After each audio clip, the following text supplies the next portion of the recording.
My name is Cassandra Wilson, though everyone calls me Cassie. I am 34 years old, and last Tuesday, my entire life transformed when I checked my lottery ticket and discovered I had won $47 million. My hands trembled as I stared at the six numbers matching perfectly. After the initial shock subsided, a peculiar thought occurred to me. I would tell absolutely no one about this money. You see, I have a complicated history with my family regarding finances. If you are watching this now, please leave a comment sharing where you are viewing from. Before I explain this life-altering decision, please like and subscribe to hear more real stories about family loyalty and betrayal that may change how you perceive your own relationships. Before that fateful Tuesday, my life was profoundly ordinary. I worked as an accountant at a small marketing firm in Portland, earning just enough to live somewhat comfortably, but never enough to feel secure. My apartment was a modest one-bedroom on the city's outskirts. Nothing fancy, but it was mine. Each morning, I woke at 6, made coffee, and began my day with the persistent worry of bills and deadlines looming over me. The job was demanding, with 60-hour work weeks becoming the standard rather than the exception, particularly during tax season. My family situation was, to put it mildly, complicated. My parents, Gregory and Diane Wilson, divorced when I was 14 and both remarried within 2 years. My father, Gregory, a high school physics teacher, married Stephanie, a real estate agent with expensive tastes and an even more costly lifestyle. My mother, Diane, found love with Warren, a successful business owner who had more money than my father, but maintained a tight grip on every penny. I have 2 siblings. My younger sister, Lisa, is 30 and has always been the golden child. She graduated from an Ivy League university, married a surgeon named Paul, and now lives in a beautiful suburban home with their 2 perfect children. Then there is my older brother, Jason, 36, who, despite his charm and intelligence, has never quite found his direction. He drifts from job to job and relationship to relationship, having perfected the art of borrowing money from family members. The pattern was always identical: a desperate call, an emotional plea, a promise to repay, then silence until the next crisis arose. Extended family was no less complex. My Aunt Martha, my mother's younger sister, was perhaps the only genuine person in our family circle. Despite living paycheck to paycheck as an elementary school teacher, she always found ways to be there when it mattered. She drove an ancient Honda that made alarming noises, lived in a small apartment filled with books and plants, and never complained about her circumstances. In stark contrast stood my Aunt Heather, my father's older sister, who had married into wealth and never let anyone forget it. She spent holidays critiquing everyone's life choices and making backhanded comments about my career, apartment, and perpetually single status. My cousin Ryan, her son, had inherited her entitlement but none of her financial success, and possessed a gambling problem the family pretended not to notice. My history of providing financial assistance to family had left me disillusioned. When Jason needed $5,000 for rehab 3 years ago, I emptied my modest savings to help him, only to discover months later he never actually attended treatment. When Lisa needed help with her wedding costs, I put $2,000 on my credit card that she promised to repay after the honeymoon. 5 years later, I am still waiting. When my father needed a loan to repair his roof after a storm, I sent what I could, only to see photos of him and Stephanie vacationing in Cancun the following month. The only person who knew the full extent of these betrayals was my best friend Charlotte. We met in college, and unlike most relationships in my life, ours had remained constant. Charlotte worked as a nurse, understood struggle, and never judged my complicated feelings about my family. She was the voice of reason when I felt myself becoming bitter, reminding me that not everyone was out to take advantage of me. At work, things were not much better. My boss, Arnold, had a habit of taking credit for my ideas during client meetings. My colleague, Derek, consistently left early, leaving me to handle his workload, yet somehow always managed to receive the recognition I deserved. Despite being underappreciated, I kept my head down and continued working diligently, hoping someday my efforts would pay off. Buying lottery tickets was my one small indulgence, a weekly ritual my family loved to mock. Every Friday, I would stop at the corner store and spend $10 on tickets. My mother called it a tax on people who could not do math. My brother joked that I should just give him the money directly instead of wasting it. My father lectured me about probability and statistics. Yet there was something hopeful about those tickets, a tiny chance of freedom I could not bring myself to relinquish even as years passed without winning more than $20 occasionally. I had dreams, of course. I wanted to travel, to see places beyond the Pacific Northwest.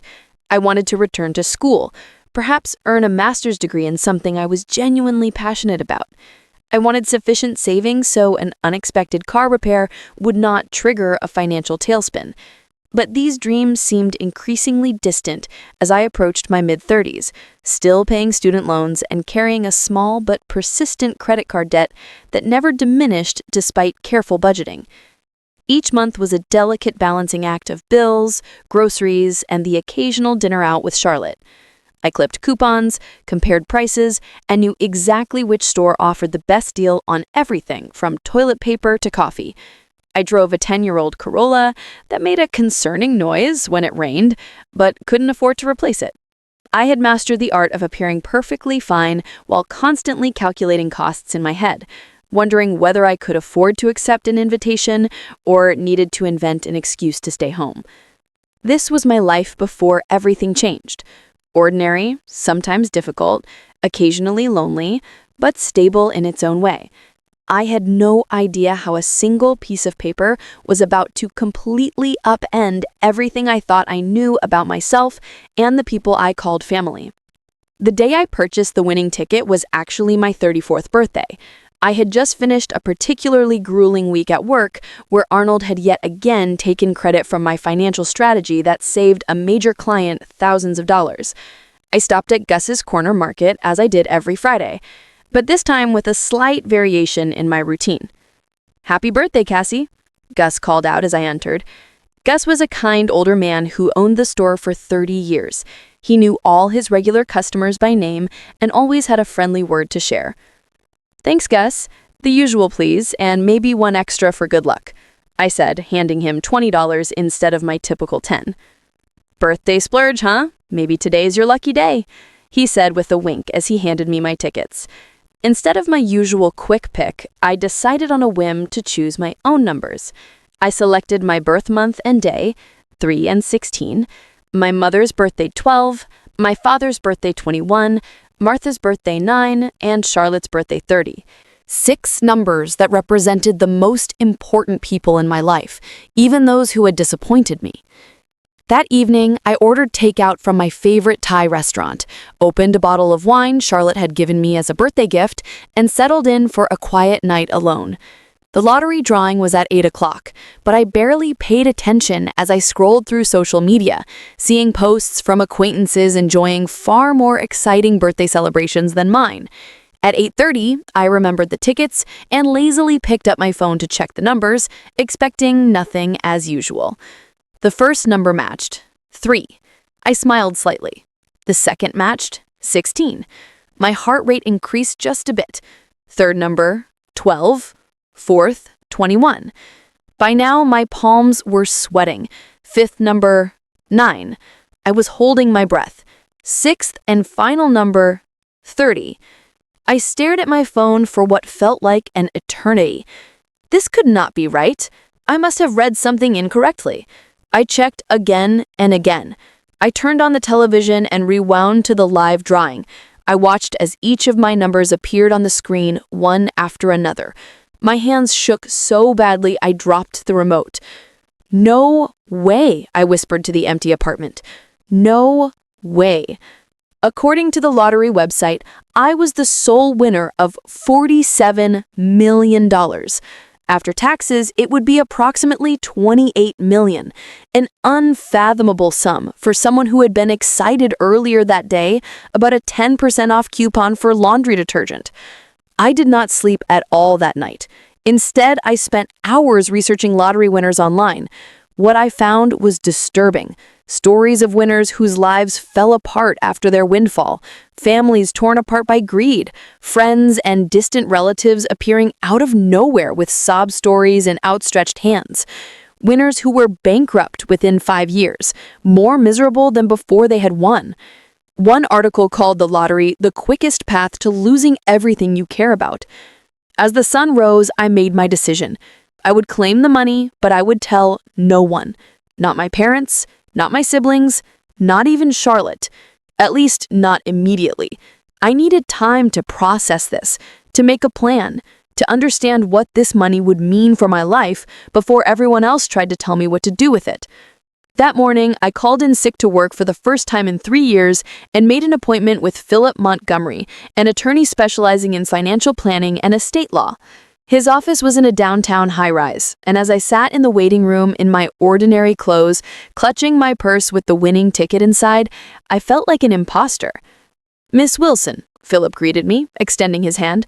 He was in his 50s with salt and pepper hair and kind eyes behind expensive glasses. "What can I help you with today?" I took a deep breath and placed the ticket on his desk. "I need to know how to claim this without anyone finding out it was me." His eyes widened briefly as he examined the ticket. Then he nodded professionally.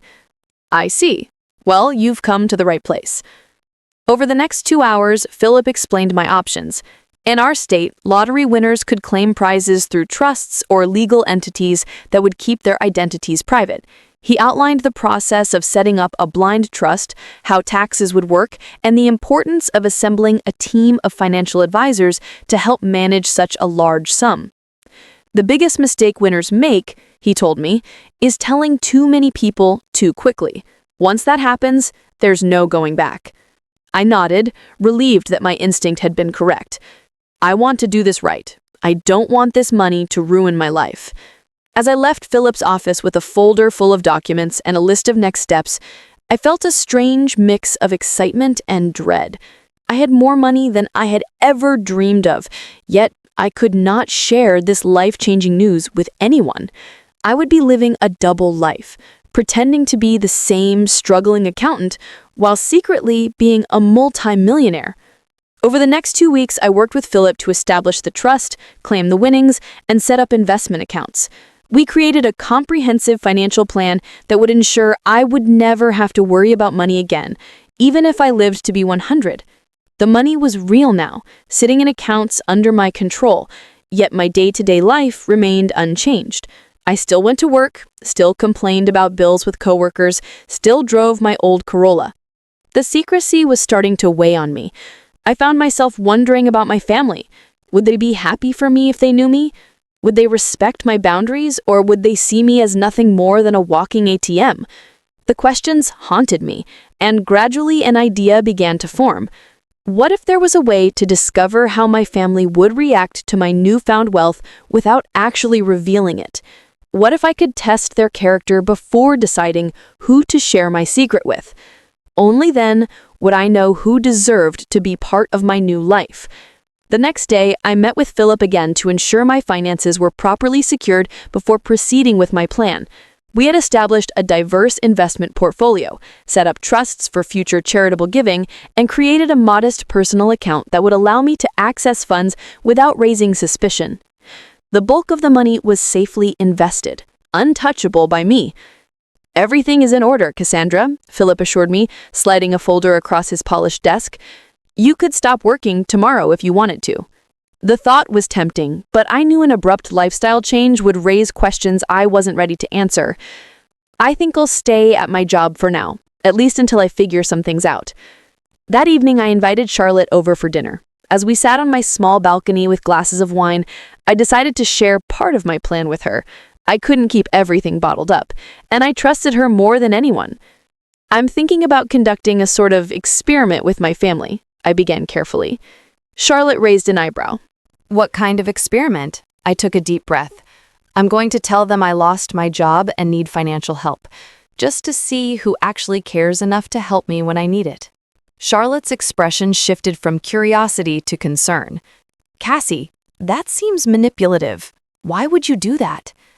"Because I'm tired of being the only one who helps when others need it," I said, not quite meeting her eyes. "I want to know who would be there for me if the tables were turned." "But lying to test people, that doesn't sound like you." Charlotte set down her wine glass. Why not just ask them how they feel about you? Have an honest conversation. I laughed without humor. Right, because my family is so great at honest conversations. You know how they are, Charlotte. You've seen how they treat me. Still, this feels wrong. What are you trying to prove? I'm not trying to prove anything, I insisted, though that wasn't entirely true.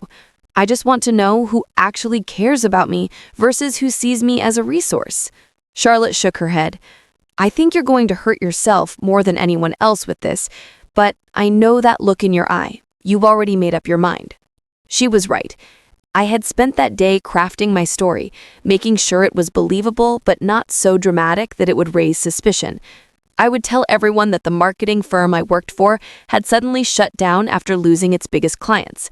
I would say I needed $5,000 to cover rent and medical expenses until I found a new position. It was a significant amount, but not outrageous, and certainly not beyond the means of most of my family members. I made a list of everyone I would approach: my mother, Diane, and stepfather Warren, my father, Gregory, and stepmother, Stephanie, my sister, Lisa, and her husband, Paul, my brother, Jason, my Aunt Martha, my Aunt Heather, and my cousin, Ryan. 10 people, all of whom had turned to me for help at some point, all of whom I had supported either financially or emotionally when they needed it. The next day, I practiced my story with Charlotte, who reluctantly agreed to help despite her misgivings. You need to sound genuinely distressed, but not desperate, and have specific details ready about the company closing. They might ask questions. I nodded, taking notes. I'll say the CEO had been embezzling funds and the company is under investigation. That would explain why it happened so suddenly and why I might not get my final paycheck. And what about your job search? They'll ask about that. I've been applying everywhere, but the job market is tight, especially for specialized accounting positions. I have some interviews lined up, but nothing definite yet, and my emergency fund is depleted from some recent medical tests. I had thought through every detail, creating a scenario that would elicit sympathy without raising too many questions. As I finalized my plan, I felt a twinge of guilt. Was Charlotte right? Was this manipulative and wrong?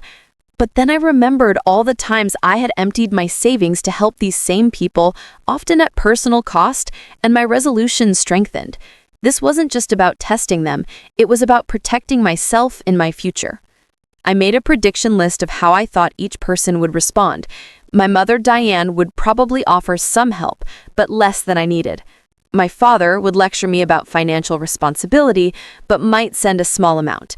Lisa would claim she couldn't help due to the kids and their private school tuition. Jason would definitely say he had no money. Warren and Stephanie would refuse outright. Aunt Heather would judge me for my poor life choices. Cousin Ryan would promise help that would never materialize. The only person I had real hope for was Aunt Martha.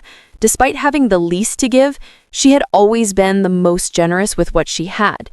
But even with her, I tried to keep my expectations low. $5,000 was a lot of money for a public school teacher living alone. The plan was set. Over the next week, I would reach out to each family member individually, tell them the same story, and see who stepped up. Only then would I decide who deserved to know about my lottery win. Only then would I know who truly cared about me beyond what I could do for them. With a mix of anticipation and dread, I picked up my phone and made the first call. It was time to find out who my real family was. I decided to call my mother first. Diane had always prided herself on being a nurturing parent, frequently reminding us how she had sacrificed her own dreams to raise her children. If anyone would help, I thought it would be her.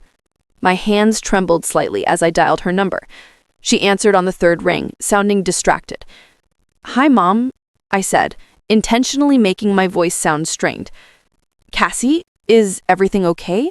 You sound upset." I launched into my prepared story, telling her about the company suddenly closing, the lost wages, and my precarious financial situation. As I spoke, I could hear her breathing change, growing more concerned with each detail. "Oh, honey, that's terrible," she said when I finished. "Have you applied for unemployment? What about your emergency fund?" I explained that unemployment would take weeks to process and that my emergency fund had been depleted by some recent medical tests for some concerning symptoms. I didn't specify what the symptoms were, allowing her imagination to fill in the blanks. I hate to ask this, Mom, but I need help. About $5,000 to cover rent and medical bills until I can find something new. I promise I'll pay you back as soon as I can. There was a long pause on the other end of the line. Oh, Cassie, Warren and I just put a down payment on the lake house. We're pretty cash poor right now. Her voice took on a slightly defensive tone. Have you asked your father? Or Lisa? Paul makes good money at the hospital. I said. I was hoping to avoid asking Dad. And Lisa has the kids and their private school tuition. Well, let me talk to Warren and see what we can do, but I can't promise anything. You know how tight he is with money, especially when it comes to, well, I did know. Warren had never considered me his responsibility, making it clear from the beginning that his money was for my mother and any children they might have had together. They never did. Sure, Mom, just let me know as soon as you can. The rent is due next week. I will, honey, and I'm so sorry about your job. These things always work out for the best, though. Maybe this is a sign you should look at changing careers to something more stable. After hanging up, I noted her response in a journal I had started for this purpose. She had expressed concern, but immediately looked for ways to pass the responsibility to someone else. She hadn't outright refused, but I suspected her conversation with Warren would conveniently result in them being unable to help. The next day, I met my father, Gregory, for coffee. I chose a public place, thinking he might be less likely to react negatively in such a setting. "You look tired," was his greeting as I sat down across from him. I gave him a weak smile and launched into my story. His face remained impassive as I spoke, occasionally nodding or frowning at certain details. When I finished by asking for help with the $5,000, he leaned back in his chair and crossed his arms. "Cassandra, I have always taught you about financial responsibility," he began, slipping into his teacher voice. "This is exactly why I told you to keep 6 months of expenses saved at all times. What happened to that plan?" "Life happened, Dad," I replied, trying to keep the frustration out of my voice. "Medical bills, car repairs. Not everyone can afford to set aside that much money." He sighed heavily. "And now you expect others to bail you out. What about your spending habits? Do you really need that apartment in that neighborhood? What about your cable subscription and those streaming services?" For the next 20 minutes, he lectured me about financial planning, the job market, and the importance of living below one's means. Not once did he offer any actual help. "I would love to help you, Cassie, but Stephanie and I are focusing on our retirement right now. We cannot afford to dip into those funds. It would be financially irresponsible." He patted my hand patronizingly. "This will be a good learning experience for you. Sometimes we need to hit rock bottom before we make necessary changes." I nodded, fighting back tears that were only partly for show. Even expecting this response, it hurt to hear him dismiss my needs so easily. My sister Lisa was next. I drove to her beautiful suburban home on a Saturday afternoon. Her husband Paul was golfing, giving us privacy to talk. "Cassie, what a surprise!" she exclaimed when she opened the door. "The kids are at their swimming lessons. Come in." Her house was immaculate, with expensive furniture and framed professional family photos on every wall. As we sat in her gourmet kitchen sipping lattes from her commercial-grade espresso machine, I told her about my situation. "Oh my God, that's awful," she gasped, reaching across the granite island to squeeze my hand. "I can't believe they would just close like that. Poor you." Her sympathy seemed genuine, and for a moment I felt hopeful. Then I mentioned needing to borrow $5,000. "Oh," she said, her expression shifting slightly. "Well, this is actually not a great time. We just bought the new Audi last month, and the kids' tuition was due. Plus, we're redoing the master bathroom." She glanced around nervously. "Paul handles most of our finances, and he's really strict about our budget." "I understand," I said quietly. "I wouldn't ask if I wasn't desperate." I know," she said quickly. "Let me talk to Paul and see what we can do. Maybe we can help with a smaller amount, or maybe you could move in with us temporarily. The guest room is being used for storage right now, but we could clear it out." I thanked her for the offer, but explained that moving would be difficult with my job search centered in the city. She promised to call me after speaking with Paul, but the way she avoided eye contact told me all I needed to know. My brother Jason was perhaps the most disappointing. After sending him a detailed text about my situation, he responded with a brief message, "That sucks, sis. Really tight right now myself. We'll call you later." He never did. My follow-up messages went unanswered, and when I tried calling him directly, the calls went straight to voicemail. This from the same brother who had borrowed thousands from me over the years, always with tearful promises of repayment that never materialized. My stepmother Stephanie was blunt when I called her, not bothering with even a pretense of sympathy. "Cassandra, I'm sure this is difficult, but Warren and I are not in a position to help. Perhaps this is an opportunity for you to learn better financial management skills. Have you considered downsizing your apartment or getting a roommate?" When I pointed out that I had helped them with repairs to their vacation cabin last year, she bristled. "That was different. That was a family property that you also enjoy using." The fact that I had only been invited to the cabin once in 5 years apparently didn't matter. My stepfather, Warren, was even worse. "You're not my daughter," he said plainly when I called. "I have supported your mother for years, but your financial problems are your own. Perhaps you should have chosen a more lucrative career path." Cousin Ryan initially seemed sympathetic, promising to definitely help out. He even suggested meeting for lunch to give me a check. But when the day came, he texted an hour before saying something had come up and he would reschedule. He never did, and eventually stopped responding to my messages altogether. Aunt Heather's response was perhaps the least surprising, but still painful. "Well, Cassandra, I always said that company of yours seemed unstable. I told your father you should have taken that job at the bank after college, but no one listens to me." She then proceeded to tell me about all the financial troubles other family members had experienced and how they had overcome them without begging for handouts. By that evening, I had heard from Lisa that Aunt Heather was telling everyone about my financial irresponsibility. After a week of rejections, half-promises, and outright silence, I was emotionally exhausted. The experiment had confirmed my worst fears about my family, but the reality was still painful to accept. 7 people who had repeatedly asked for and received my help over the years could not or would not return the favor when I needed them. Then my phone rang. It was Aunt Martha. "Cassie, honey, I just heard from your mother about the job. Are you okay?" Her voice was warm with genuine concern. I hadn't actually reached out to Martha yet, planning to call her the next day. The fact that she had called me first after hearing about my situation secondhand spoke volumes. "I'm hanging in there," I said, the emotion in my voice now entirely real. "Listen, I want to help. Can we meet for lunch tomorrow?" My treat, of course. The next day, we met at a small diner near her apartment.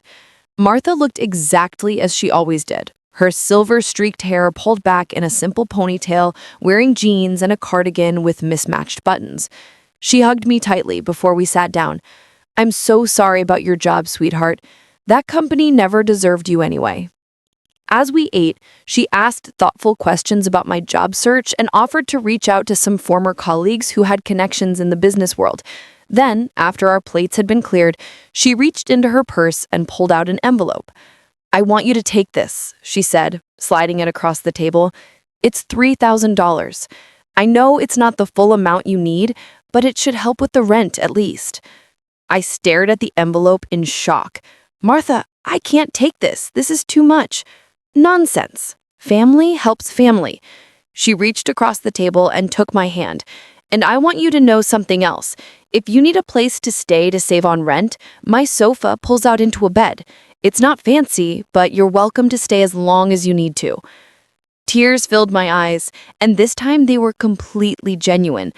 "Thank you," I whispered, overwhelmed by her generosity. "Now, don't you worry about paying this back right away. Get back on your feet first. Find a job you actually like this time. Life is too short to work somewhere that doesn't appreciate you."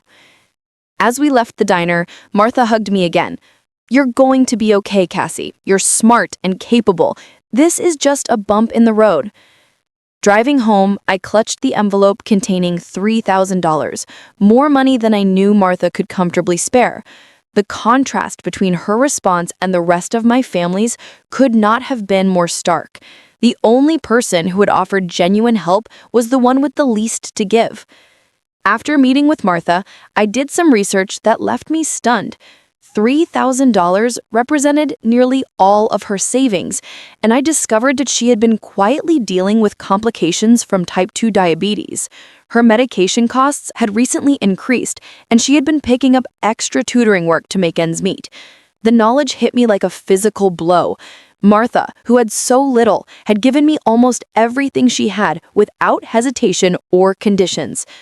Meanwhile, my mother, who had recently spent $8,000 on a bathroom renovation, couldn't spare $5,000 to help her daughter with rent and medical bills. The next day, I invited Martha to my apartment for dinner. As she settled onto my worn couch, I noticed for the first time how tired she looked, the fine lines around her eyes deeper than I remembered. "Martha, I need to tell you something," I began, setting a cup of tea in front of her. "I haven't been completely honest with you." Her expression remained open, curious rather than concerned. "What is it, honey?" "I didn't lose my job. The company is fine. I still have my position." The words tumbled out quickly. I made up the story to see who in the family would help me if I needed it. Martha was quiet for a moment, then nodded slowly. "I see. Are you angry with me?" I asked suddenly, afraid of losing the one genuine relationship I had discovered through this experiment.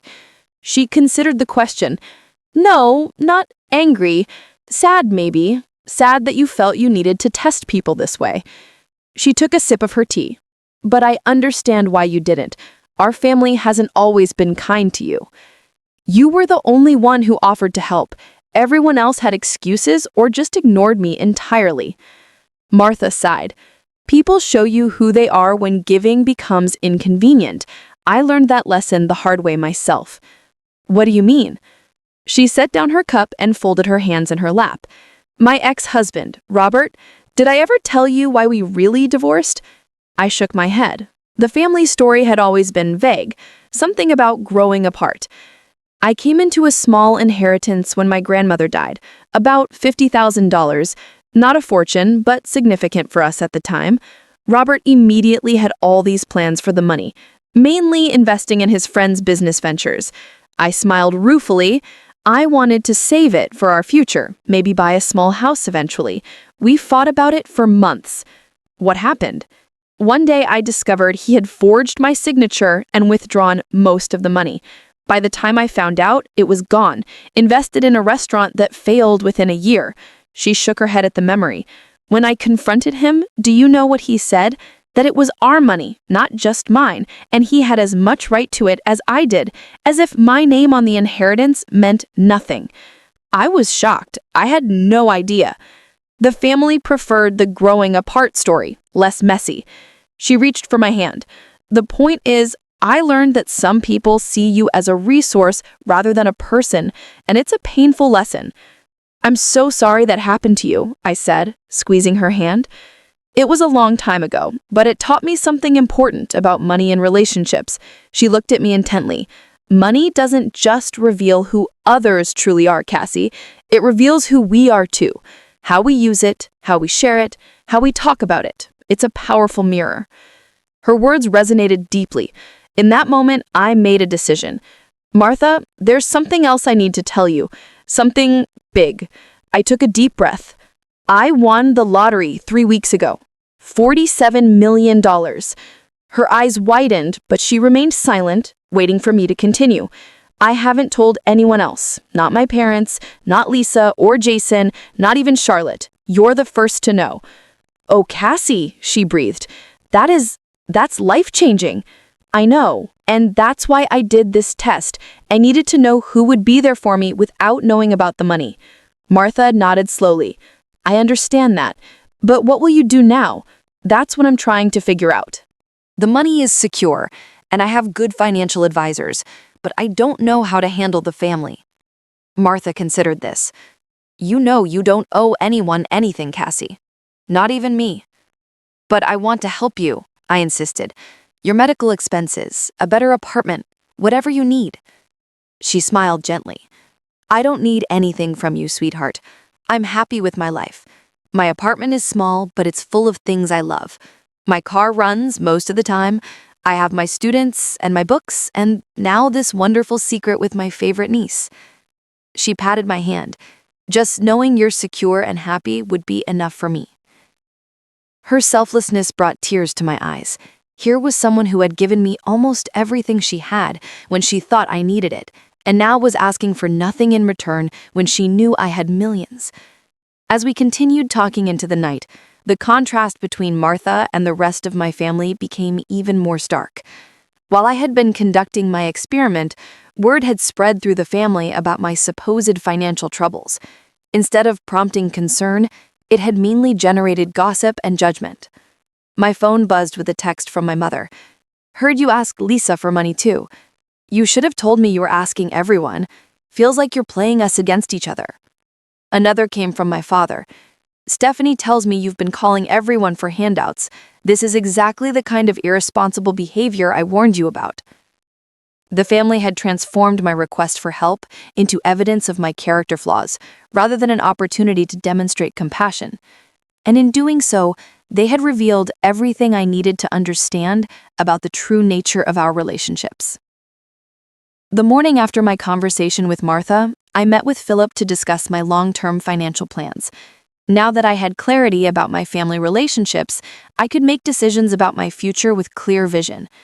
I want to set up a trust for my Aunt Martha, something that will cover her medical expenses and provide her with a comfortable retirement, but in a way that feels like a gift rather than charity. She's very proud.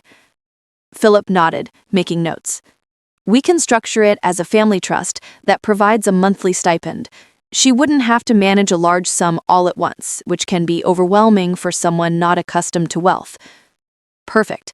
And I want to buy her a small house near wherever I decide to live. Nothing extravagant, just comfortable and accessible for someone with health issues. We spent the next hour discussing investment strategies, charitable foundations, and my own living situation. I had decided to give notice at my accounting job and focus on establishing a nonprofit organization aimed at helping elderly people living alone, inspired by Martha's situation and the many others like her. What about the rest of your family? Philip asked cautiously. Do you plan to tell them about the winnings? I shook my head. Not right now. Maybe not ever. But I do want to arrange a family meeting to clear the air about my financial troubles. Later that day, I called Charlotte and finally told her the truth about everything, the lottery win and the family experiment. After her initial shock, she understood why I had kept it secret. So what now? Are you going to become one of those eccentric millionaires who still clips coupons and drives a beat-up car? I laughed. No, but I'm not going to suddenly start buying Bentleys either. I want this money to mean something, to do good, starting with Martha. She deserves it. Charlotte agreed. And what about everyone else? The ones who failed your test? I'm still figuring that out. I've called a family meeting for this weekend. I told them I have an important announcement. When Sunday arrived, I was surprised to see everyone show up at my apartment. My mother and Warren, my father and Stephanie, Lisa and Paul, even Jason, who had been ignoring my calls for weeks. Aunt Heather arrived with a disapproving frown already in place. Aunt Martha came last, giving me a secret smile as she entered. As everyone settled into my small living room, looking around with varying degrees of curiosity and judgment, I stood before them feeling strangely calm. Thank you all for coming, I began. I know there have been rumors circulating about my financial situation, and I wanted to address them directly. My mother shifted uncomfortably. Jason suddenly became very interested in his phone. Lisa and Paul exchanged glances. The truth is, I'm fine. I found a new job with better pay and benefits. This was technically true, as I had just appointed myself executive director of my new foundation with a modest salary. I'll be transitioning to that position next month. Well, that's wonderful news, my mother said with obvious relief. We've all been so worried. I noticed several faces relax around the room. They had come expecting either to be asked for money again or perhaps to stage some sort of intervention about my financial habits. Instead, they were getting good news that required nothing from them. "So, why all the drama about needing money?" my father asked, his tone accusatory. "Why ask everyone for help if you had a job lined up?" I met his gaze steadily. The job came through recently, and when I was in trouble, I reached out to my family. That's what family's supposed to be for, right? An uncomfortable silence fell over the room. "Well, we all have our own financial commitments," Stephanie said defensively. "It's not always possible to help even when we want to." "Of course, we all have to make choices about our priorities." I turned to Jason. "Speaking of which, Jason, I noticed you never responded to my messages when I needed help, yet you had no problem asking me for $3,000 last Christmas for your rent." He had the grace to look embarrassed. "I was going through some stuff, and I didn't have any money to give you. You didn't even call me back. That would have been free." The meeting continued in this vein, with me calmly but firmly addressing the hypocrisy and absence of support I had experienced. No one admitted any wrongdoing. There were excuses, justifications, and even some attempts to turn the blame back on me for making everyone feel guilty. As they filed out after an uncomfortable hour, I felt a strange sense of closure. I hadn't told them about the lottery win, but I had stood up for myself in a way I never had before. The money had given me something perhaps more valuable than wealth itself, the courage to see my relationships clearly and to set boundaries accordingly. Martha stayed behind after everyone left, helping me clean up the coffee cups and plates. "You did well," she said quietly. "That couldn't have been easy." "It was actually easier than I expected," I replied. For the first time, I wasn't afraid of disappointing them because I realized their opinion of me was never based on who I really am. Martha smiled. "That's a powerful realization. So, what happens next?" "Next," I said, "we start looking at houses, for both of us." 1 year later, my life was unrecognizable from the day I had first discovered those matching lottery numbers. I had moved into a beautiful but modest home in a quiet neighborhood with a garden that brought me joy each morning. Just 3 blocks away was Martha's new house, a single-story craftsman with wide doorways to accommodate her walker on the days her diabetes made walking difficult. My nonprofit organization had grown beyond my expectations. We provided companionship, home repairs, and financial assistance to elderly people living alone, with a special focus on those estranged from their families. The work was rewarding in a way my accounting career had never been, and we had already helped over 200 seniors in our city. Charlotte had eventually joined the organization as our outreach coordinator, bringing her nursing expertise and compassionate nature to our mission. She and I still had our weekly wine nights, though now they took place on my comfortable patio rather than in my cramped apartment. My relationship with my family had shifted into something more distant, but also more honest. I maintained occasional contact with most of them, polite birthday calls and holiday gatherings, but the pretense of closeness had fallen away. Without the expectation of emotional intimacy that had never actually existed, our interactions became less painful. None of them knew about my lottery winnings. As far as they were concerned, I had simply found success with my new career in nonprofit management. They seemed to accept this explanation without much curiosity about the details, which told me everything I needed to know about their interest in my life.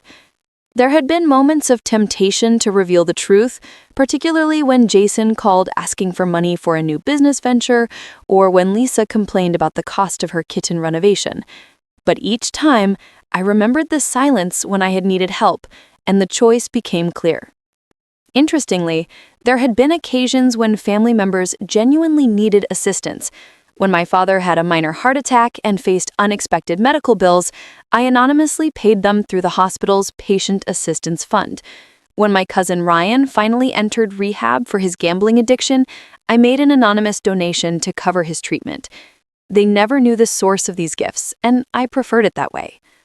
Martha and I had dinner together at least twice a week.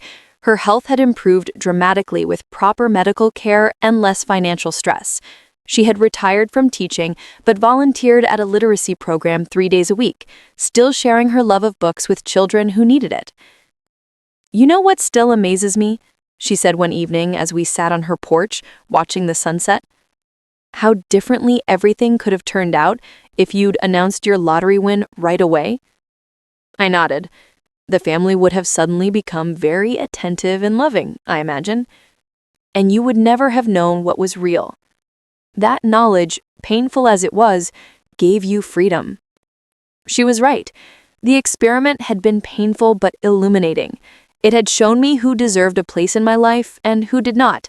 It had revealed the true nature of relationships I'd spent years trying to strengthen despite their fundamental imbalance. The greatest lesson I had learned was not about others but about myself.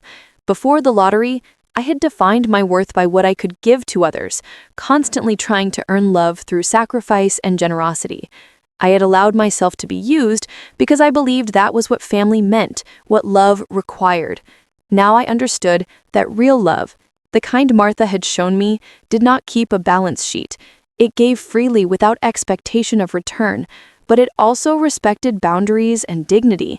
It was honest and consistent, present in good times and bad. I had initially kept my winnings secret out of fear, worried that money would corrupt my relationships. What I had not anticipated was how the secret would clarify them instead, stripping away pretense and revealing truth. The money had not changed who anyone was. It had simply illuminated who they had always been.